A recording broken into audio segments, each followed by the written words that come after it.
All right, so we have our next module in volume, which is right, and we have store named grid. Okay, so first of all, if you remember in our geometry right, we have set geometry name. So what it does, it lets you choose the name of geometry, and you can see it here, right? Our monkey is changed, right? This name is changed here as a monkey. Earlier it was like this, so I don't know if you can see it, but this was geometry, and now if I switch it, it is a monkey. So this same principle applies in store name grid, and my blender is just lagging, but store name grid does the same. But let me actually convert to mesh to SDF, then do this, then do that, then do that. Then it is something, but if I change it here to, I don't know, new volume, and you can see we have our grid name as new volume.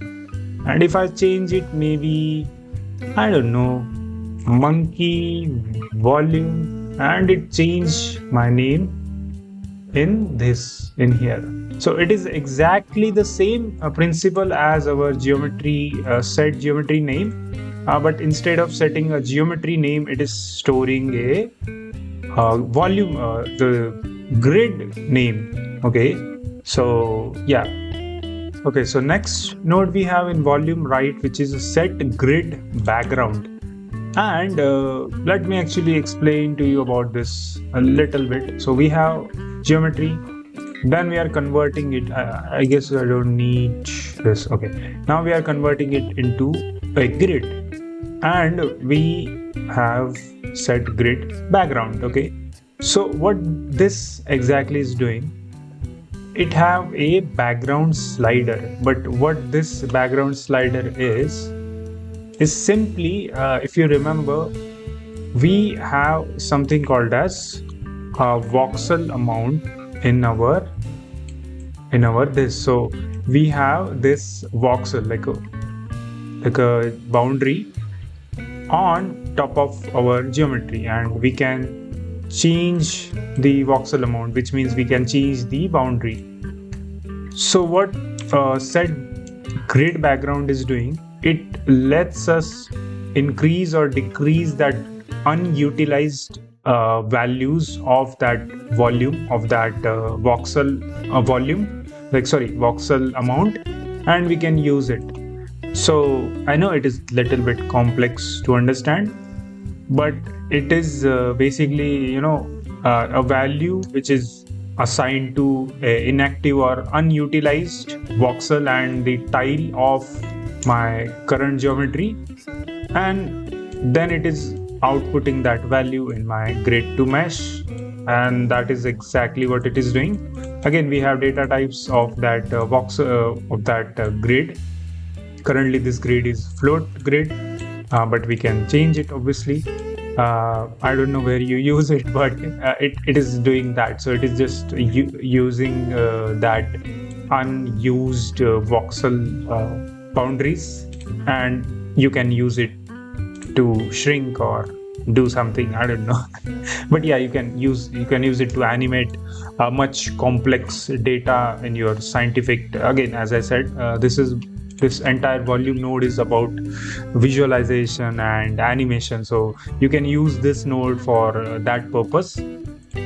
Okay, so next, and I guess final node in our volume right, which is set grid transform, and I have this setup. So I actually took another cube here, so I can show you what it can do. So if I take a object info, and if I put this transform here, and if I set my reference, as you can see, it takes the grid transform. It transforms my grid into my reference object, which in this case a reference cube, as you can see, and it just moves it, it scale it, it rotate it. So quite helpful node. So you can take a reference transformation input and you can use it to move your grid. So quite helpful, right? And let me actually run through a very short summary of right and yeah, this 3 node. So store named grid stores name of that grid in our spreadsheet. It is very simple.